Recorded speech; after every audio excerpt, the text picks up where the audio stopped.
Hey everyone, this episode of Beyond Stock is something I really like to do. We're gonna make this gun more accurate.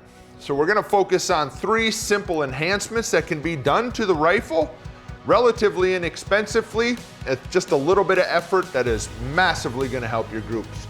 So we'll take this Remington Model 7 and 300 short action Ultra Mag and tear it apart and start to show what we're gonna do.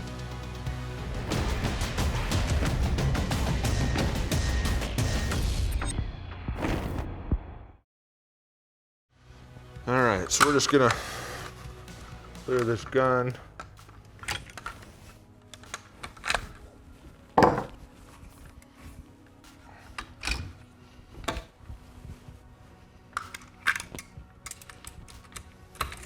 Just take out the action screws.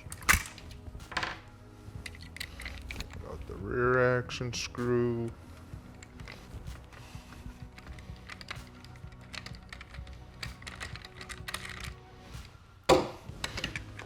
Floor plate.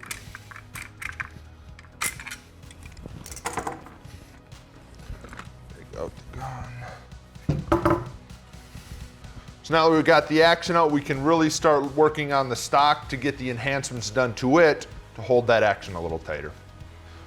So the enhancements we're going to do to this rifle are really focused on the stock. And our goal is to get this rifle locked into this stock. So this is something I pulled out of the back of my safe that I haven't played with in a few years. First thing I did was change out the stock. I didn't do that because we make them. I did that because the very first thing you need is a rigid platform. Plastic and some synthetic stocks warp and move and twist. This wood is solid. It gives you a base to build everything around.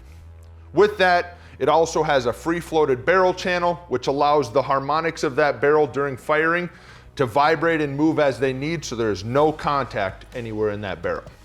In this stock, I also had pillars installed.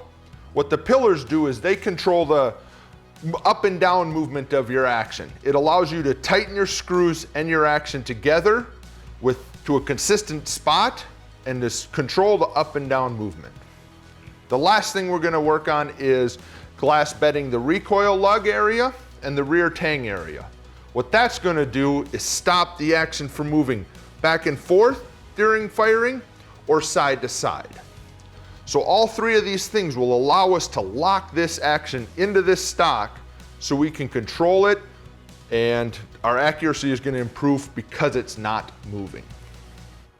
So the first of the 3 things we talked about is the stock and making sure that we have the rigidity we needed to build off of.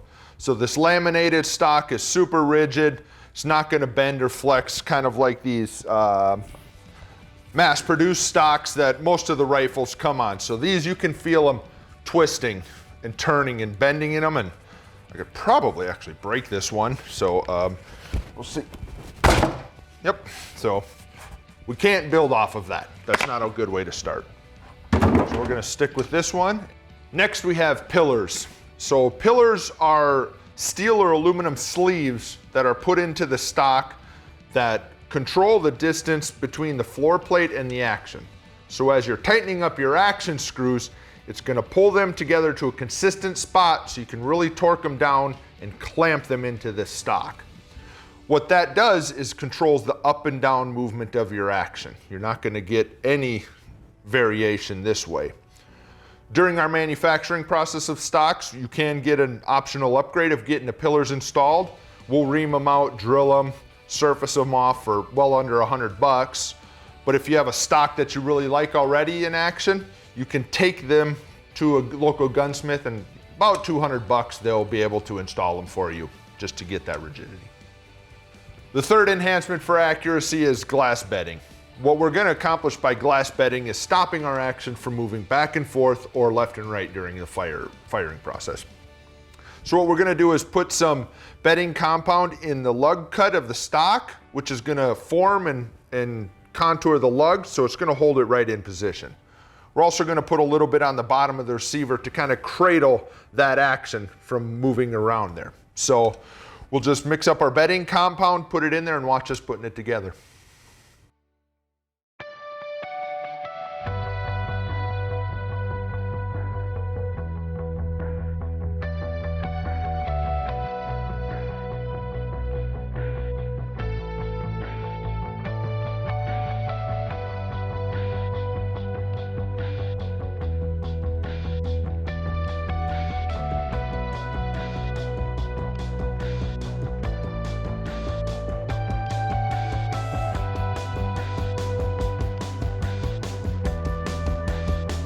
Now we have the mold release covering all the areas that the bedding compound is going to be. So we want the bedding compound to stick in the stock, not to the gun, so we can take the gun out if needed. So we're just going to set that down, grab our bedding compound, and just put it in the areas of the stock.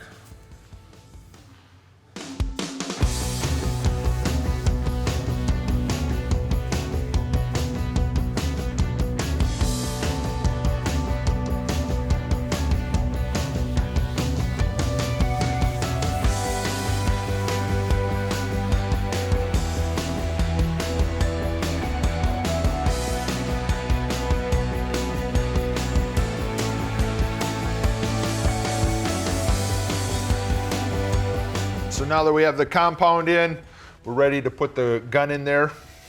So last check, do I have mold release in everywhere I'm going to be in contact with the compound? Looks good, especially in the screw holes and on the screws, as you saw.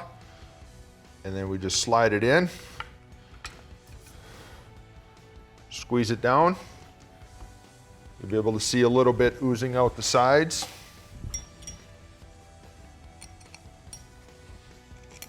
Okay, so now that we got the gun set in there, you can see it oozing out a little bit on the side, which is okay. Just gonna slide the floor plate in. Get it started. Flip the gun over so it's a little easier for me to install. Tighten up my axis. So I got a torque wrench here. What am I set at? 35, 40 pounds, somewhere in that range. That'll get them started. We're gonna torque these down onto those pillars to make sure that we get it nice and tight onto there so we can lock that into that stock, and all that bedding compound is gonna ooze around the nooks and crannies and get it a perfect fit. So we're locked in there.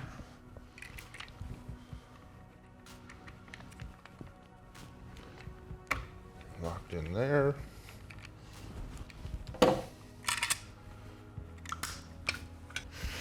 So now that we're bedded, we can see a little bit has oozed out. That means we got a nice little cradle in there that it filled up everything in the center. So it's just a little bit out there.